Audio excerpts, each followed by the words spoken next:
Salve! Eu sou Sandro Rodrigues e esse é o Resistência Podcast.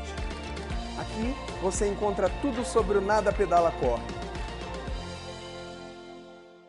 Fala, professor Charles! Tudo bem? Tudo bem, jóia? graças a Deus. E você, tranquilo? Tudo tranquilo. Vizinho? Vizinhos, preparado para o bonde da madrugada? É que a gente trabalha Opa! pouco, né? Que a gente tem pouca coisa a fazer, né, Charles? Mas aí não dá para não mexer com o que a gente ama, né, cara? Exato, né? A gente passa a madrugada fazendo isso, né? O que é Legal. bom que se cair a live, eu abro a janela e dou um grito aí para você, né? A gente bate um papo, né, cara? Pessoal, nós somos vizinhos, tá? Para quem não Então, sabe, acho que a gente nem a gente ficou um bom tempo sem saber, né, Charles? Eu acho nem a que gente sabia. exatamente, a gente tem tantas afinidades, né? Eu fui aluno da Unicamp no mestrado e doutorado, dou aula na pós-graduação em triatlon da Unicamp, você também passou pela Unicamp, nós damos aula no Instituto Valorize também, né, Charles? Também. Trabalhamos Há com bastante tempo. atletas, então, e a gente se vê aqui, estava aqui pertinho e a gente não se viu pessoalmente ainda. Até esse aqui, ó, está ligado que eu tenho isso aqui e que você deixou na portaria Oh, do seu condomínio autografado para mim? nossa, é Até, verdade. Pô, obrigado. até quando eu comprei o seu livro, eu fui buscar na portaria, nem assim a gente conseguiu arrumar um tempinho nosso para a gente se Que conhecer pessoalmente. vergonha. Não, imagina, a sua correria é minha, meu amigo, eu sei bem como funciona. É, Mas obrigado por aceitar o legal. convite, viu, Charles? Muito, Agradeço. muito honrado, meu amigo. Vamos falar sobre treinamento de força aplicado à corrida, então? Opa, vamos lá. É assunto bacana que a gente gosta muito, né? Sim. Charles, faz uma breve apresentação para os meus seguidores. Olha o Danilão da Federal do Espírito Santo. Vamos estar junto lá também, né? No Congresso Internacional. Vamos, Danilo Bocalini, amigão nosso. Aí, Mário olha, Vizelini, olha o olha, Maurão aí. Danilão falou lindos para nós. Quem vê, pensa, hein? Quem gostaria? Charles, mas faz Ah, uma breve apresentaçãozinha sua para os meus seguidores também, que eu tenho o maior respeito, uma gratidão muito grande. Você é um ícone da educação física no país. Fala brevemente para a gente conversar nosso bate-papo aí de você, meu amigo. legal, Sandro. É um prazer estar aqui, tá? Dividindo as experiências que a gente tem. Então, pessoal, eu trabalho na área há 30 anos, estou completando 30 anos esse ano, né? Comecei como preparador físico em 1990. E aí eu comecei primeiro com preparação física de basquetebol, né? Trabalhei com 2 seleções brasileiras de basquetebol feminino, categoria juvenil e cadete, Copa América, Sul-Americana, Mundial, né? Aí fui para o voleibol, trabalhei com o time do BCN Osasco, que eu era preparador do adulto e coordenava a categoria de base, né? Legal. E aí, mas nesse meio termo, né, em 94, 93, eu fiz a primeira pós em Ciências do Esporte da Unicamp, né, primeira pós. Em 96, eu fui para Cuba fazer uma pós-graduação em treinamento esportivo, né, em Havana, e aí ingressei no meu mestrado em 2000 no LABEX, Laboratório de Bioquímica da Unicamp, né? Legal. Fiz meu mestrado lá, foi em cima de periodização de esporte coletivo. Aí em 2005 eu entrei no meu doutorado, que foi com treino intervalado HIIT. Então, meu doutorado foi com HIIT, né? Apesar de eu não falar muito, né? Mas foi com intervalado. E aí eu trabalhei também 12 anos com o Ricardo Mello, tenista. Sim. Trabalhei com a Joana Cortez, preparei ela da Olimpíada de 2000 de Sydney e 3 Jogos Pan-Americanos, trabalhei com ela. Trabalhei 2 anos com o César Cielo como fisiologista dele, né? E também trabalhei em 2017 com o Felipe França, que foi campeão mundial de 50 Monstro. peito, né? E hoje, e trabalhei em 2016 com 2 atletas aqui do Brasil Quirim de vôlei, que virou Renata, né? Sim. Que é o Vini e o Luizinho, né?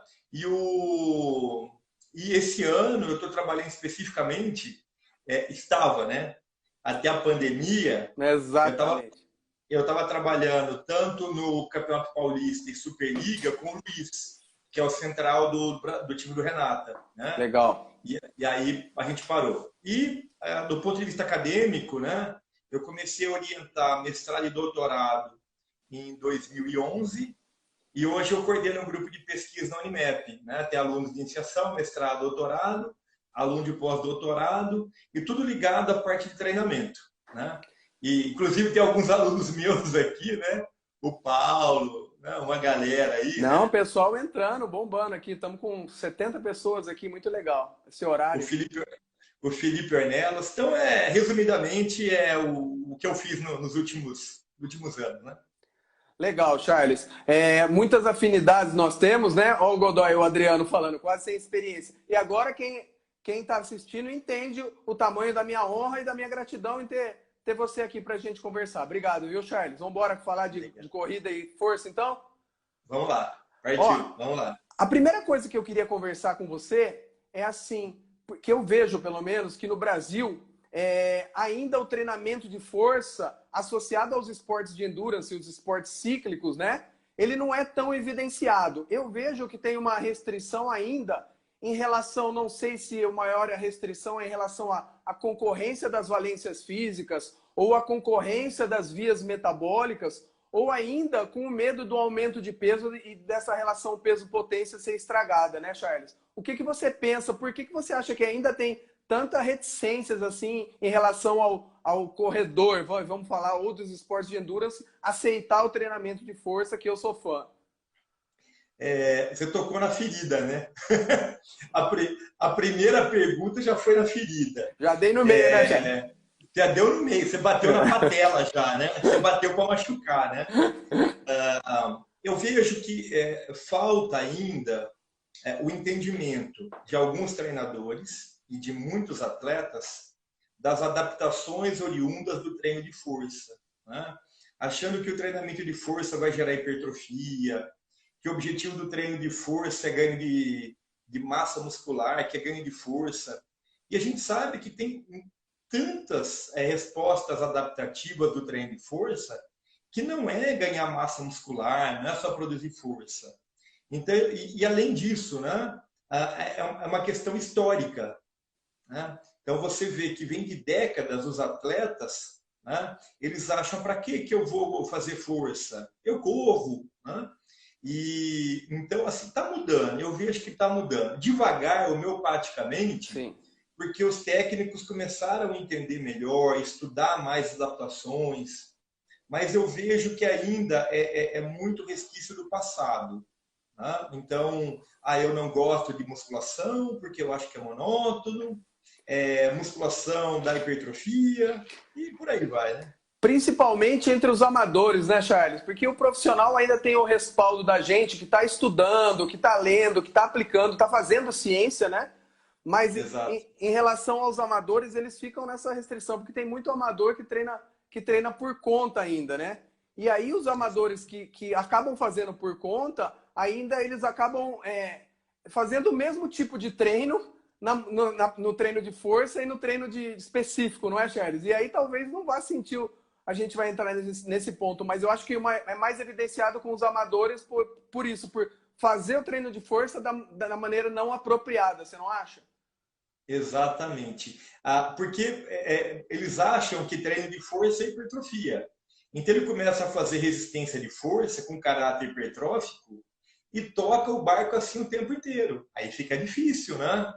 Ele não entende a importância do treino de força máxima, de potência, né? O trabalho de potência geral especial, e aí complica, né? Ó, o Fábio levantou uma coisa interessante aqui com a gente. O Fábio, esse talentoso menino lá do Pulo do Gato, que eu até falei dele para você, né? E ele levantou muito bem, porque o nome musculação, às vezes, remete a um conceito diferenciado, né? Então, assim, o próprio nome de vou fazer musculação remete a uma ideia distinta do que a gente está falando também, né, Charles? Exato. O grande problema é que existem vários meios e métodos para desenvolver a força. A musculação é um meio para se desenvolver a força. Eu posso desenvolver a força por diferentes meios e métodos. Então, é por isso que a gente não fala mais musculação para a corrida.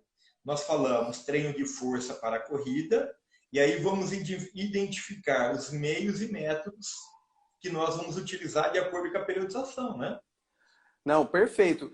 E aí, Charles, dando sequência ao nosso papo, agora que a gente entendeu e ainda vê uma restrição, ainda um equívoco do pessoal em relação ao conceito do treinamento de força, eu acho que é lógico que a ciência é uma metamorfose ambulante, né? Ela muda a cada dia. Então, eu mesmo, por exemplo, eu fui para os Jogos Paralímpicos de Londres, né? Eu fui com a seleção paralímpica de futebol de cegos. E nós conquistamos o ouro lá, fomos tricampeões olímpicos. Mas hoje, foi em 2012, hoje eu vendo o que eu fiz, de acordo e seguindo a ciência, algumas coisas eu já faria de forma diferente, né, Charles? Porque a ciência não para e a gente tem que é obrigação nossa estar evoluindo e mudando também, não é? A velocidade das informações é algo impressionante, né? Quando você acha que você está atualizado, vem algo novo, vem uma mudança de paradigma, né? Então eu acho que a gente que está no meio acadêmico, né, que foi fazer doutorado e seguiu também o âmbito esportivo, né, a gente tem que, às vezes, se despir dos nossos preconceitos e dos nossos paradigmas para a gente poder aprender, né?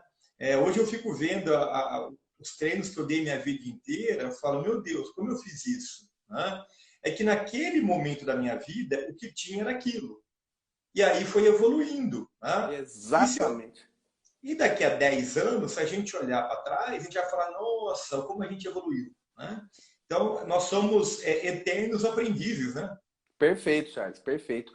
E, Charlão, há um consenso, eu acho, na ciência que hoje as manifestações de força para os esportes cíclicos ou para a corrida, e a gente fala mais corrida de endurance mesmo, que é o corrida de rua, né? É o treino de força pura e explosiva, Charles? Você também concorda? Você acha que é por aí também? Fala um pouquinho sobre isso para gente. Legal. Quando a gente fala em treinamento de força, a gente precisa entender o contexto periodizado, né? E por que nós defendemos tanto o treino de força máxima e o treino de força explosiva ou potência? Porque nós não queremos que o fundista, posso falar fundista? Deve. Tá. A gente não quer que o fundista ele seja um cara mais forte. Não. Na verdade, a gente quer melhorar a comunicação córtex motor, sistema nervoso central com fibra muscular. Nós queremos melhorar a velocidade de disparo de potenciais de ação, melhorar a frequência de sincronização de unidades motoras. Então, o que nós estamos priorizando é a adaptação neural. Tá? Então, não é uma adaptação morfológica. A gente não quer mexer na morfologia, né? Na arquitetura desse músculo. A gente quer mexer na capacidade funcional. Seria essa capacidade funcional? A velocidade de comunicação córtex motor com fibra. E aí, quando a gente vai para a força máxima, né? A gente fala, pô, por que o fundista está fazendo força máxima?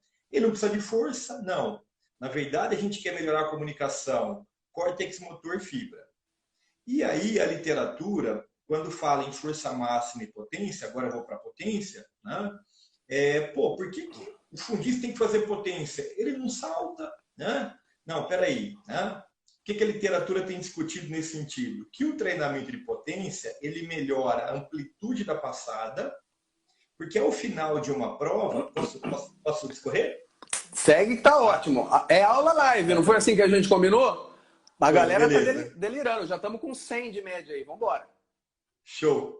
Então, o que vai acontecer com o fundista?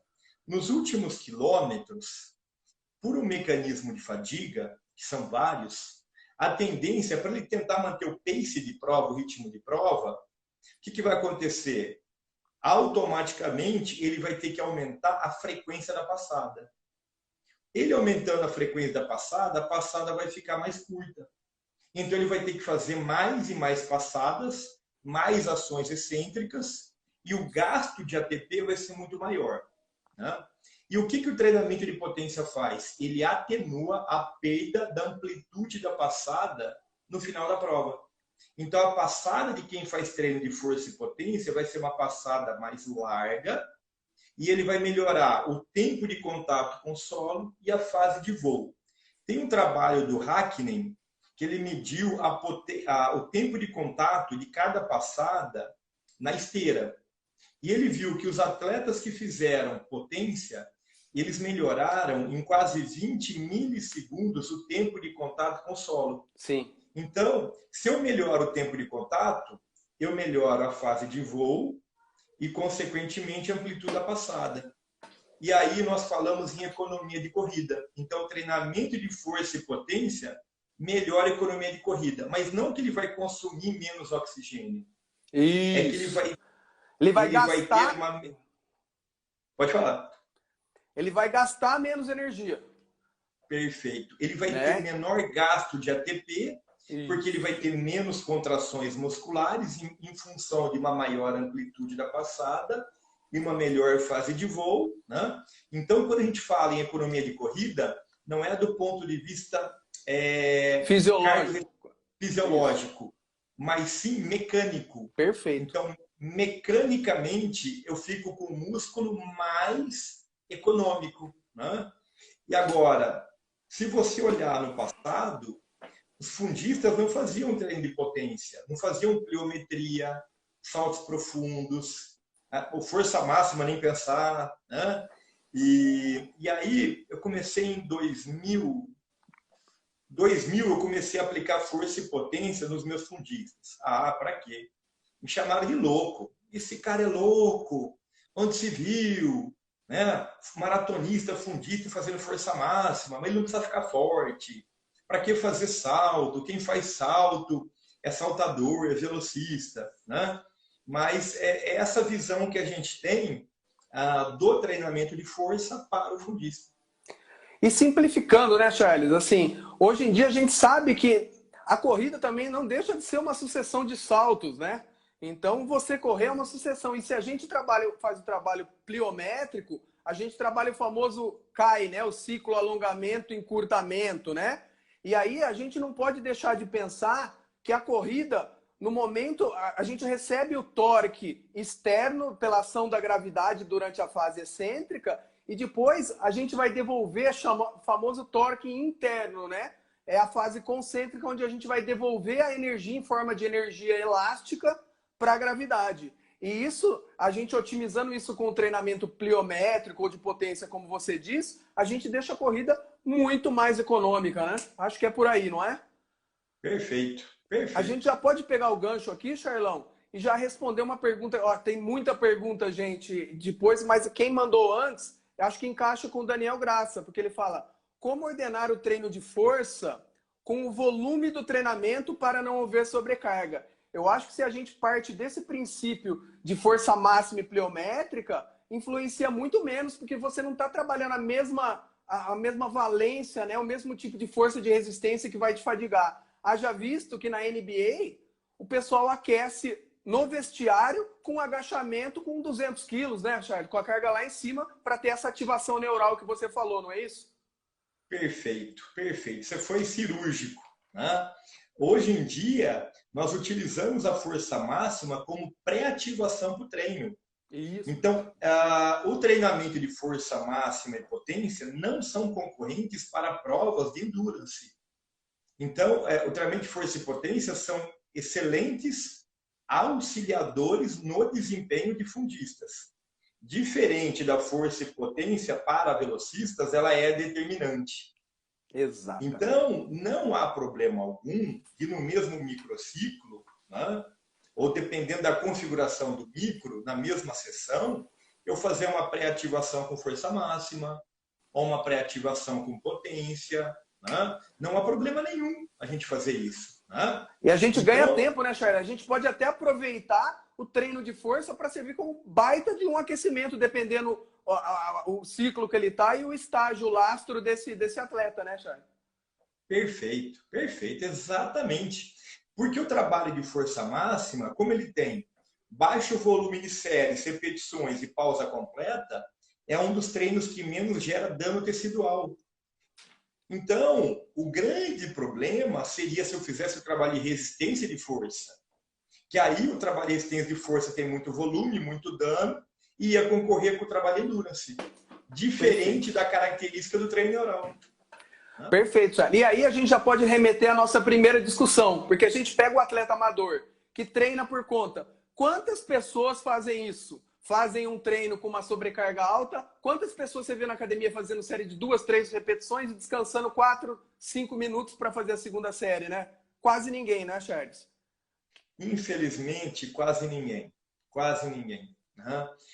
Eu vejo alguns quando são treinados por pessoas competentes. Tá? Exatamente. A maioria vai lá, é 3 de 15, 3 de 20. E vamos lá. Isso. Aí, Charles, eu vou mudar, eu fiz um roteirinho aqui, mas eu gosto de aula assim, né? Quando eu vou dar aula na faculdade, eu falo para os alunos, ó, me ajuda a mudar o destino da aula, que é essas aulas que ficam boas.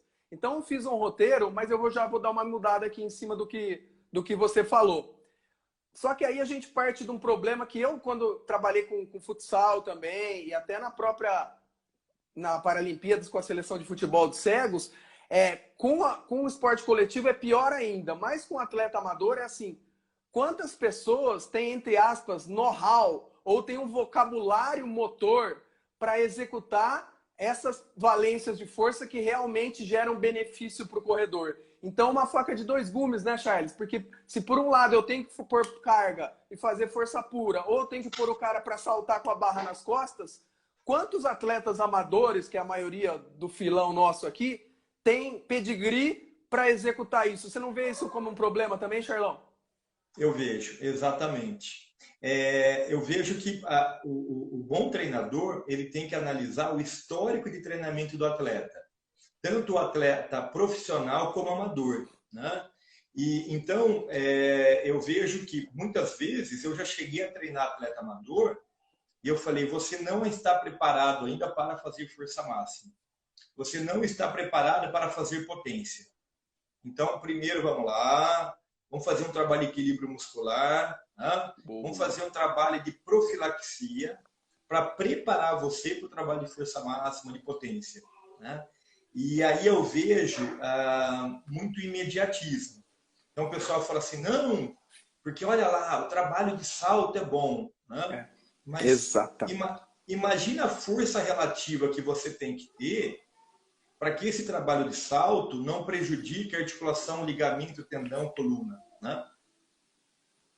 Não, perfeito, Charles. Então, assim, é um problema mesmo, acho que é inerente até à geração, né, Charles? Que, assim, eu trabalho muito com triatlon também, né? E, assim, eu vejo que você falou do imediatismo das pessoas, o aluno me procura, assim, poxa, eu tô, desde 1996 foi meu primeiro triatlon, esse ano, final desse ano, estava previsto, eu não sei se vai rolar, o meu primeiro Ironman completo, né? Lá 10 horas de prova. Então, a gente cuida tanto, e os próprios alunos que chegam até mim, eles falam, então, queria treinar com você porque eu vou fazer um Ironman. Eu falei, não, mas quanto você já corre? Nada. Não? E natação? Não sei nadar. Aí ele falou, não, mas eu já fiz a inscrição para o Ironman. Então, assim, cabe a gente conscientizar esse cara e postergar. Só quis levantar isso porque a geração é imediatista, né, Charles? E muitas das vezes, se a gente não ajuda esse cara, sinceramente, abre mão, fala, não, então não, o cara é pior ainda, né? Então, muitas vezes a gente acaba pegando esses atletas para fazer uma cagada menor, digamos assim, né? Ou cuidar, ou até conscientizar essa pessoa. Mas a geração realmente é muito imediatista, cara. Demais, demais. Eu vejo exatamente isso, né? Eu vejo que, Sandro, as pessoas hoje elas querem pular etapas, né? Infelizmente, não entendem o processo, né? Não entendem o processo. Uma analogia que eu faço, né? Você não consegue pular de um salário de R$ 1.000 para um salário de 40, 50 mil reais. É todo um processo, né? E o cara ele já quer pular do treino mais simples para o mais complexo. Ele não entende que tem todo um processo pedagógico, né? Uma das coisas que eu levo para a minha vida, né? Quando eu fui para a Rússia, quando eu fui para Cuba, né? E aí conversando com os melhores treinadores, né, do mundo, Verkhoshansky e tudo mais, né? Uma coisa que eu escutei e eu levei para o resto da minha vida, né? Quando eu falei para um professor russo, você é treinador? Ele falou, não sou treinador. Eu sou um pedagogo do treinamento. Eu utilizo da pedagogia aplicada ao treinamento. Então, Perfeito. o que a gente tenta passar para essa molecada mais jovem, né, que está tendo aula na graduação com a gente, na pós-graduação com a gente, que o que nós somos pedagogos do treinamento. Nós utilizamos da construção pedagógica para que o atleta tenha uma vida longa. Só que aí, muitas vezes, as pessoas não têm ideia do que é pedagogia do treino. Então, ele vê, eu costumo usar a frase, as pessoas não veem o filme, elas só veem a foto. Perfeito, Charles. O cara vai na foto, ele não vai no filme. Não, e aí remete esse clichê que o treinamento de alto rendimento não é saúde, por exemplo. Se você cuidar bem da carga, poxa, lógico, a longevidade vai aumentar. Lógico que treinamento de alto rendimento, lógico que é saúde, né, Charles? Concorda comigo, Perfeito. irmão? Concordo. Sandro, eu já tive discussões homéricas com nossos pares. Tá. Graças a Deus a gente fala a mesma língua. Eu já escutei muito assim por décadas, né? Não, porque esporte de alto nível é lesão, é normal. Normal coisa nenhuma. Isso. Nós estudamos para atenuar as lesões. Então, nós nos escondemos através de uma frase. Então, eu falo assim, não, ó, o esporte lesiona, a culpa não é minha. Peraí, você foi contratado para quê? Para que você foi contratado? Vira muleta, né, Charles? Vira muleta. É. Agora, existe uma fatalidade. Por exemplo, eu posso sair da minha cadeira agora e torcer o pé. Aí eu falo assim, não, ficar sentado na frente do celular lesiona o pé. Não é. Exatamente. É uma fatalidade. Eu subo para bloquear uma bola. E eu subi. Só que aí, sem querer, eu escorreguei e pisei no pé do meu amigo, torci o tornozelo. É uma fatalidade. Agora, o que a gente faz? Faz todo um treinamento para minimizar essa probabilidade de lesão, né? Perfeito. Então, o nosso treinamento ele é profilático. Então, assim, a gente treina pensando na saúde. Estou saudável. Estou saudável? Agora vamos buscar performance. Né? Top, meu irmão. Essa é a minha ideia. Muita empatia. Eu já estava me empolgando. Vamos voltar para a força aqui. Deixa eu pegar a força pelo rabo que tava saindo. A gente se empolga quando o papo é bom. Charlão, voltando para a força. Então, a gente já fez uma analogia do porquê o treinamento de força ainda existe reticências em relação principalmente ao atleta amador. A gente falou das principais naturezas da força, de treinar força pura, força explosiva, né? E depois a gente remete também a um conceito do treinamento funcional, que é uma coisa que eu vejo com bons olhos, mas ao mesmo tempo me incomoda um pouco. Porque para você discorrer depois, eu penso assim, às vezes o pessoal, eu vejo na academia, procurar soluções mirabolantes para deixar o treinamento específico dentro da academia. Pô, então corre na subida. Quer uma maior especificidade do que você fazer um treinamento de força correndo na subida? Então eu vejo uma importância muito grande no treinamento funcional. Eu sou fã e uso, mas eu vejo que às vezes as pessoas inventam demais para deixar o gesto técnico ou padrão motor próximo com a corrida, aí é melhor correr na subida. O que você pensa, Charles? Fala um pouco pra gente. Perfeito, perfeito. Essa ânsia da gente tentar deixar o movimento mais próximo possível da realidade, nós acabamos até diminuindo a eficiência do próprio treinamento físico. Tá? Eu vou até falar um trabalho que eu uso, que ele é um pouco pesado, mas eu tenho que falar aqui. Né?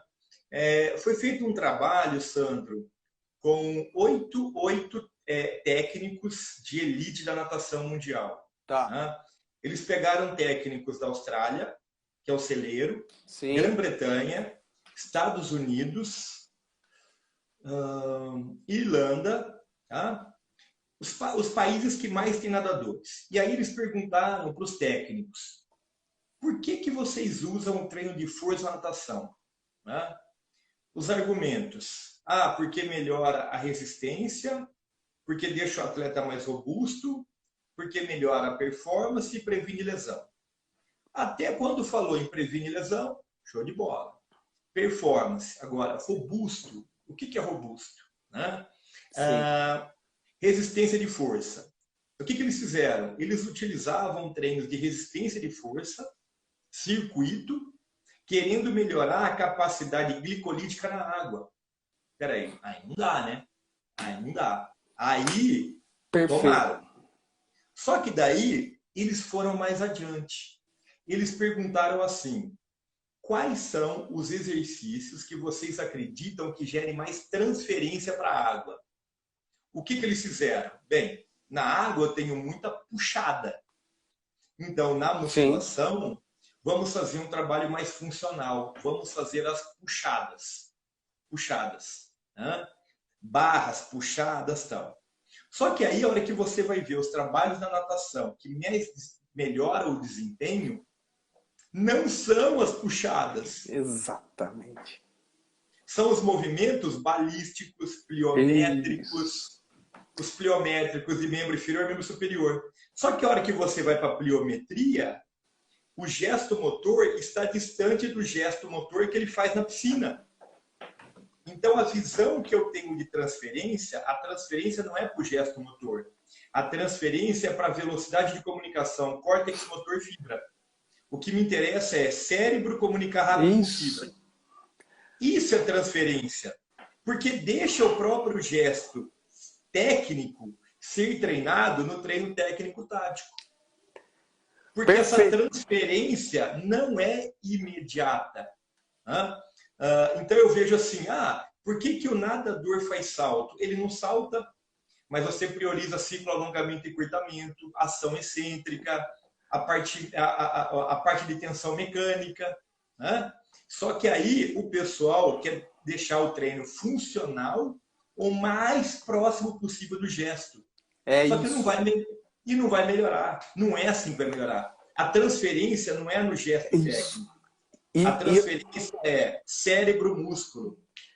E olha que louco, Charles. Nós abrimos a live falando de, às vezes, o medo do cara fazer um trabalho concorrente. E talvez o segredo seja concorrer. Porque não tem sentido o que você está falando, que eu concordo, não sei se não é isso. Não tem sentido o cara fazer na força a mesma coisa que ele faz na água, cara. Ou o cara fazer o treino de força a mesma coisa que ele vai fazer na pista, velho. Não é? Então, assim, muita gente tem medo de concorrer e o segredo para trazer essas adaptações neurais, essa melhora da comunicação do córtex, é isso, é concorrer, né? É concorrer, exatamente. Beleza. Principalmente na endurance, né? Exatamente, Charles. Bom, e aí agora que a gente já chegou no meio da live, já tem um denominador comum sobre as manifestações de forças que devem ser priorizadas para esse treinamento, a gente já sabe que é importante que para a gente atuar com essas manifestações, o praticante tem que ter um bom vocabulário motor, um bom lastro, então tem que desenvolver isso com calma. Vamos supor que o cara está afiadinho ali, Charles. Num macrociclo, pensando em base específico, competitivo, como você distribui a força pura, o funcional e a força explosiva no macrociclo de treinamento desse cara aí, nos períodos? Primeiro eu preciso ver, né, como é que ele está em termos de força e quantas semanas ou meses eu tenho até a competição. Então, primeiro eu tenho que analisar quantas semanas ou meses eu tenho, como é que estão os níveis de força máxima, principalmente força máxima relativa dele. Né? Então, por exemplo, eu vou pegar 2 campeonatos, tá bom? Para ficar mais claro. Tá. Eu vou pegar uma seletiva para Mundial, que era seletiva para quem conseguiu ir para o Mundial, e uma preparação para Mundial, em 2017 com o César Cielo. O César parou 1 ano, 11 meses, e a gente teve 4 meses para ele conseguir o índice para o Mundial. Né? Tá. E aí, nesses 4 meses, eu priorizei, esqueci resistência de força, porque eu já sabia que ele tinha muita resistência de força, equilíbrio, já entrei com força máxima. Força máxima. E aí, depois, eu comecei a mesclar força máxima com potência, força máxima com potência. E fui diminuindo força máxima como manutenção e potência. Ele classificou para o Mundial, graças a Deus. Classificando para o Mundial, a gente tinha 11 semanas para o Mundial. O que eu fiz? Eu fiz 3 semanas de força máxima e 8 de potência. Por que eu fiz 8 de potência? Eu fui buscar na literatura qual que seria o tempo mínimo para eu garantir adaptações para treinamento de potência em atletas com grande lastro de treinamento. E a literatura tem apontado por volta de 2 meses. Aí eu falei, peraí, então o que eu vou fazer? Eu tenho 11 semanas. Se eu deixar para treinar potência faltando 1 mês, Não vai eu dar estou tempo. ferrado. É. Não vai dar tempo. Então eu preciso começar lá atrás potência. Por quê? Porque ele já tem uma base de força. E aí, mesmo durante essas 8 semanas de potência, eu fazia uma pré-ativação neural de força máxima no aquecimento do treino de potência. Então, a gente fazia pré-ativação de força máxima, potência. Pré-ativação de força máxima, potência. E aí a gente foi para o Mundial. E ele conseguiu a medalha de prata, né, com o revezamento, fez final. Então, foi bem legal. Sensacional, Charles. Ótimo. Nossa, muita empatia a gente tem. Eu também, quando eu fui pesquisar na literatura lá para os Jogos Paralímpicos de Londres, lá também, ver se você trabalha assim. Eu percebi que, em contrapartida, também a gente pode fazer isso, além de usar a força máxima para ativar, que a gente usa até próximo de provas, até às vezes, né, Charles? Até para estimular, mas assim, o que eu li, não sei se corrobora com o que você leu e faz também, é que o treinamento de força pura, depois que você conquista as adaptações, a sobrecarga que você desejava, eu mantinha mais ou menos de 20 a 25 dias para um novo estímulo, isso já me conseguia manter ativo. Então, eu fazia mais ou menos a cada 20, 25 dias um treino de verdade, de força pura, força máxima, e eu tinha lastro para 20 dias para meter potência na cegaiada lá nos meus amigos cegos e voar. Concorda? Você trabalha por aí também, Charles? Também. Perfeito, perfeito. Né? Porque a partir do que você tem um laço de força máxima, né? E o próprio treino de potência, ele já mantém níveis de força máxima. Né? Então, para que eu preciso ficar dando força máxima toda semana, sendo que os próprios estímulos de potência já mantêm níveis de força? Né? Então, acho que também a gente concorda que deve fazer parecido, que pensando no atleta amador lá, ou em qualquer atleta, a gente só vai fazer aquela série clássica de resistência, de força, quando o cara não tem lastro, né? E falta para complementar. Porque se o cara já tem essa bagagem, já tem esse lastro, já tem esse repertório motor, é praticamente força pura, potência e, entre aspas, o funcional, que a gente concorda que não é o funcional vendido por aí. É isso, Charlão? Perfeito. Né? E aí Mas nós fazemos os trabalhos adicionais de equilíbrio muscular, né? De isso. prevenção de lesão. Né? Então a gente pega um dia na semana, 2, e faz um complemento, né? Para desequilíbrios que a pessoa possa ter. E só. Né? E foca em força e potência. Perfeito. Então aqui, ó, eu respondi a pergunta do Daniel. Teve uma que chegou antecipado, equipe Gentil Goulart, vou passar para você, porque você já deu o gancho aí, vai ser mamão com açúcar. Quantos dias antes da prova, alvo, devo parar o treinamento de força? Tá, então vamos lá. Quando a gente fala em treinamento pré-competição, nós estamos falando hoje de polimento. Tá? Então nós chamamos de polimento, taper ou pré-competitivo. Esses 3 termos, se a gente for, por exemplo, para o lado mais do leste europeu, né, o termo muito utilizado é pré-competitivo.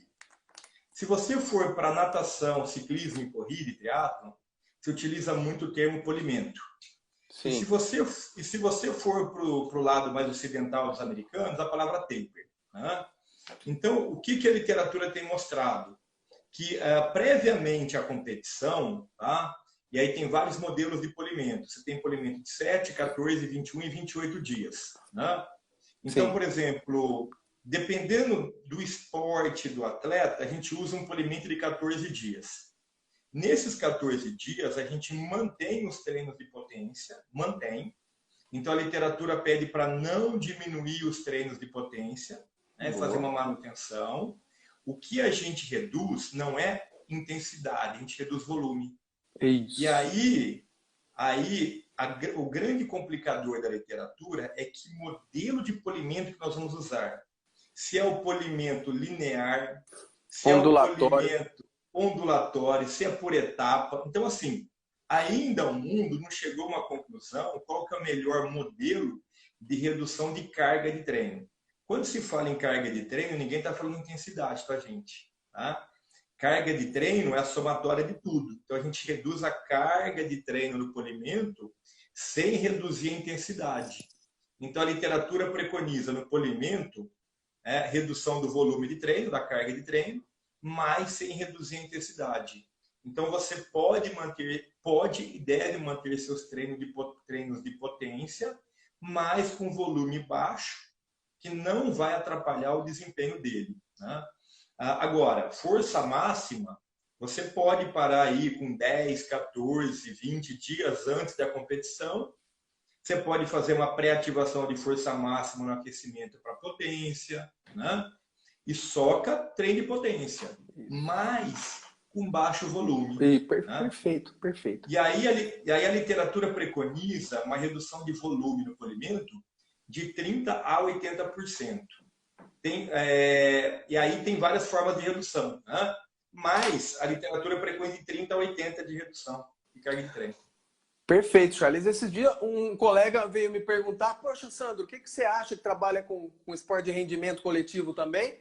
Veio me perguntar assim, quantos dias antes do jogo você acha que eu posso dar salto, né? Eu falei, o problema não é o salto, né?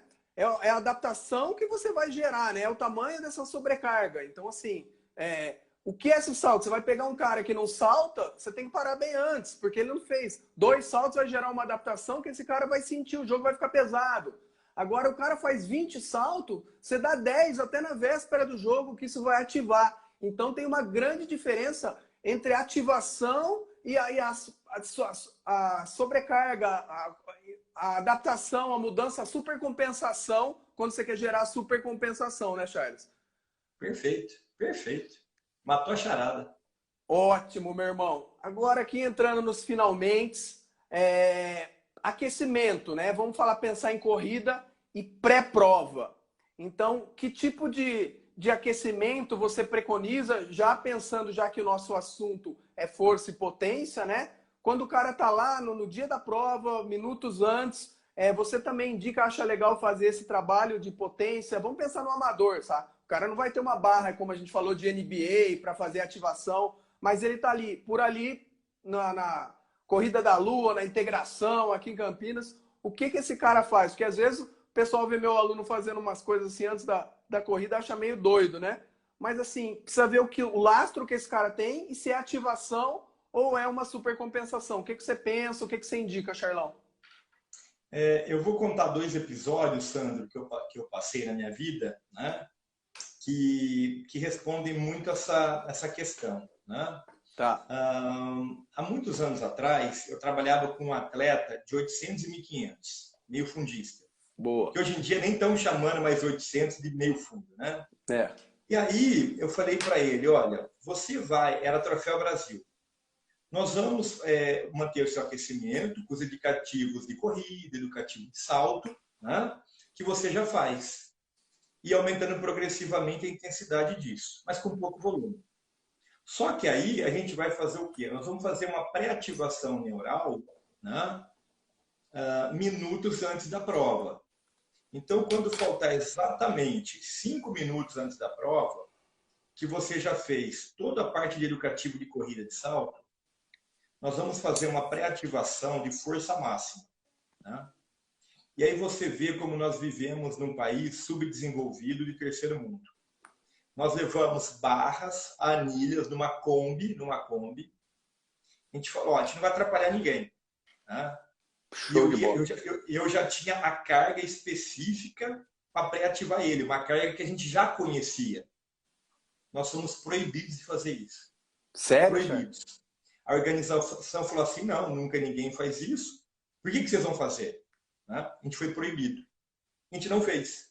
Eu falei, meu Deus, como as pessoas vivem, né, atrasadas no Brasil. Né? Aí, num outro esporte agora, natação. Quando eu comecei a trabalhar com o César Cielo, eu falei, César, como que você aquece? Ele contou, a gente aquece na piscina, tal, né? Faz educativo, faz uns tiros, tal. Só que eu falei, e aí? Quando você fica na sala esperando o locutor te chamar? Ele falou, eu fico parado. Eu falei, não dá para fazer uma pré-ativação? Ele falou, Charles, é difícil. Porque até eu ficar esperando me chamar, parado, a hora que ele me chama, eu já tenho que ir para o bloco. E eu falei assim, então não dá para aquecer com força máxima. Não dá. Porque na sala ali dos atletas não dá. Tá. Eu falei, então o que a gente pode fazer? A gente pode fazer uma pré-ativação usando o ciclo alongamento e encurtamento com baixo volume. Eu falei, então dá para a gente fazer, por exemplo, uns 3, 4, 5 saltos verticais ou horizontais. Dá para a gente fazer um trabalho balístico de medicina igual. Fechou. Então a gente faz uma pré-ativação de fibras rápidas por meio de saltos e por meio de movimentos balísticos. É o que dá para fazer. É a parte neural e ativar a velocidade da comunicação do córtex e acelerar esse impulso nervoso. É isso, né, Charles? É o que dá para fazer. E pensando, e aí cabe, não existe bicho mais criativo que professor de educação física, né? Então, poxa, não tem desculpa, né? Sabe o que me veio à mente, cara? Há uns 2, 3 anos atrás, eu fui para campo de novo, porque me incomodava. Você falou que o pessoal na prova não deixou você aquecer, né? Com ativação.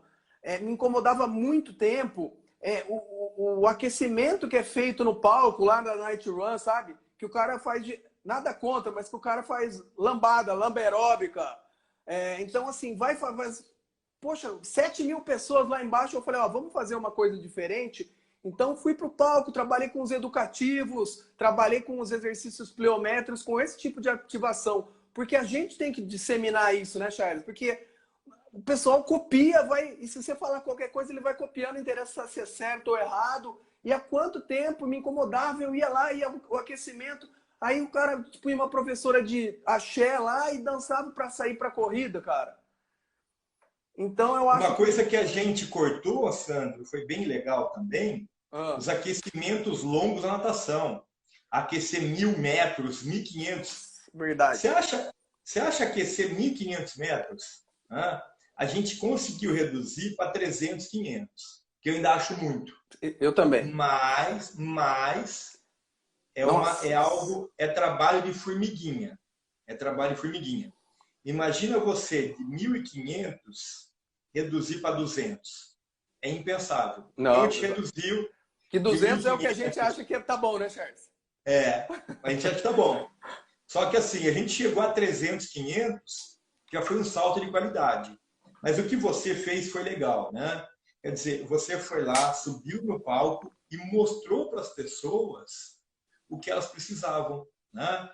É isso, mas precisa de pessoas competentes como você, que estudaram, que têm formação acadêmica, né? O grande problema, né, é o que eu vejo, Sandra, é o abismo do mundo acadêmico com a prática. Né? Eu falo muito isso porque eu vivo o mundo acadêmico, hoje eu sou orientador de mestrado, doutorado, né? E aí eu falo para os meus alunos, gente, vivam a prática. O laboratório é lindo, maravilhoso. A gente tem que publicar artigo, a gente tem que produzir. Só que a gente tem que produzir ciência para quem está na prática. A gente não pode produzir ciência para a gente. Então, assim, um cuidado que eu tenho hoje, Sandro, sempre tive, é que os meus estudos têm aplicação prática. Nós temos que pensar no consumidor final. O consumidor final Perfeito. Né? Só que aí, infelizmente, muitas das pessoas, estou generalizando, tá? Muita gente hoje que está fazendo ciência do esporte não entende de esporte. Não viveu o esporte. Né? Não viveu, não colocou bermuda, não colocou shorts, não foi dar treino. Né? O cara só leu livro e artigo. Né? Então você tem que ter a vivência. Pelo amor de Deus, eu não sou contra. Né? Sim. Mas assim, eu fiz o caminho. Eu era da prática, vivi a prática e fui para o mundo acadêmico para tentar resolver os meus problemas da prática. Né? E eu não consigo tirar o pé da prática. Não. Né? Eu também. E aí eu vou remeter aqui o nosso grande mestre também, Stélio Dantas, né? Uma frase que me acompanha. Teoria sem prática é demagogia. Prática sem teoria é loteria, né, Chá? Então, essa frase é muito legal. Essa frase é muito legal e muito clara, porque assim, o que eu vejo, a política está aí para não deixar a gente mentir, né, Charles? É uma polarização hoje que me incomoda. Eu vejo essa polarização da política, eu vejo ela muito notória na nossa área. Porque daí tem o cara barrigudo que tá lá com óculos, que estuda, mas nunca experimentou, vivenciou e quer defender. E aí tem o antagônico também. Tem o cara que diz, não precisa de estudo nenhum, eu tô sentindo, é assim, poxa, será que um não podia ceder um pouquinho e aplicar um pouquinho, o outro não podia estudar um pouquinho para essa balança ficar mais concentrada, mais medializada, né? Eu acho que é por aí, né, Charlão? Essa polarização que a gente vê na política, ela se reflete também na nossa área, né? A nossa área hoje é totalmente polarizada. Eu defendo isso, eu defendo isso, né? A gente não tem que defender nada. O que a gente precisa é buscar evidências e estarmos abertos ao que tem de novidade, né? Eu vou falar para você que eu era um cara, até 10 anos atrás, eu não acreditava em carga interna, eu não acreditava em percepção subjetiva de esforço, monotonia, strain, ETR. Só que aí eu comecei a ver evidências da literatura mostrando que a percepção subjetiva de esforço é uma baita ferramenta, Sim. que analisar a monotonia é uma baita ferramenta, que analisar a afetividade é uma baita ferramenta, né? E eu falei, peraí, eu não posso ser turrão e só falar que o treino de força resolve tudo. Eu preciso entender que nós temos ferramentas psicométricas que também auxiliam no processo.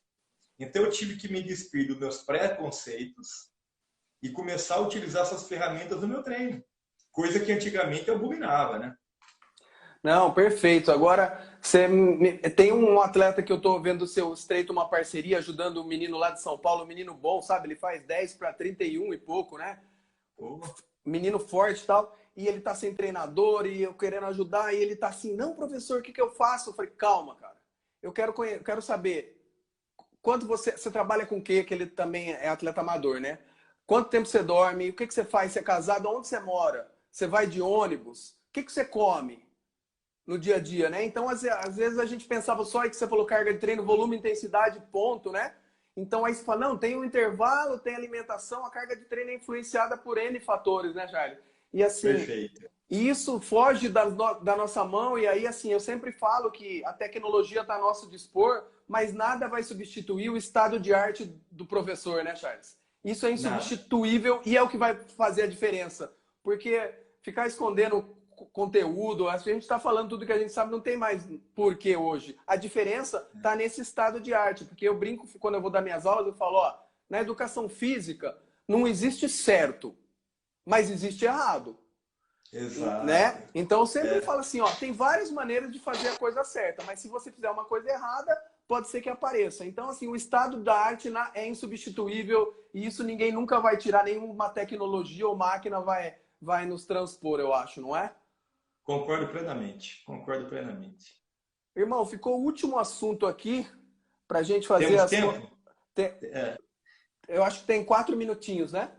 4 Para minutos. consideração final, dá sua pitada final aí, Charles. Considerando no treino pliométrico, a gente consegue ver uma diferença hoje nos tipos de pliometria. Por exemplo, estava discutindo com o Fábio, o tempo de contato com o solo para ter essa diferença do torque externo e responder com o torque interno do voleibol é muito diferente do da corrida, o que a gente chama de ciclos mais longos e ciclos curtos. E dá para tornar o treinamento mais específico dentro da própria pliometria, não dá, Charles?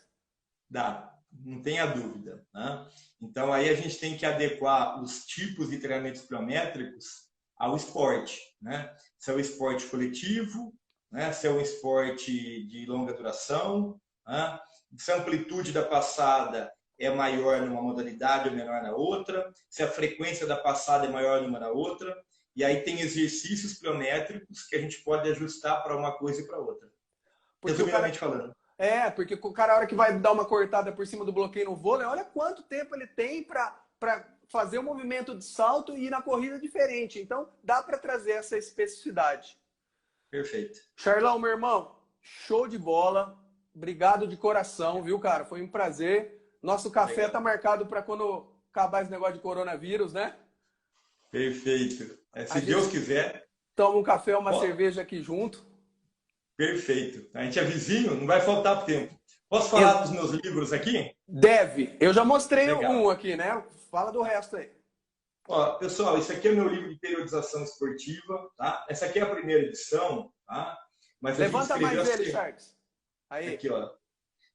A gente escreveu a segunda edição dele, com várias modalidades esportivas, com tudo isso que eu estou falando, tem no livro. Só que como a segunda edição ficou monstra, gigante, a gente fez no formato digital, tá? Então tem esporte coletivo, individual, de longa duração, curta duração, tá lá no meu site, www.drcharleslopes.com.br, né? E tudo que eu falei aí, também, tem na segunda edição do meu livro Treinamento Personalizado, que tem um capítulo que a gente fala só sobre treinamento de força aeróbia e anaeróbio, né? Para modalidades de fundo, né? Então, também tem lá no meu site, né?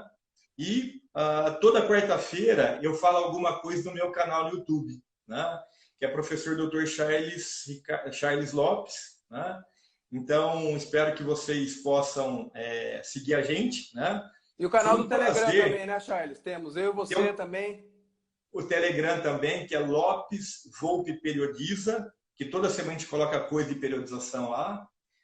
E, Sandro, agradeço muito o convite, foi muito bacana, né? Foi demais. Eu acho que a educação física precisa de pessoas como você, né? Obrigado, irmão. Que estão na prática, que estão na vida acadêmica também, né? E eu acho que essa nossa atitude aqui é muito importante para essa molecada que está vindo. Tchau, Charles. Obrigado de coração. Boa noite. Tamo junto, meu irmão. Grande abraço. Obrigado. Tchau, tchau.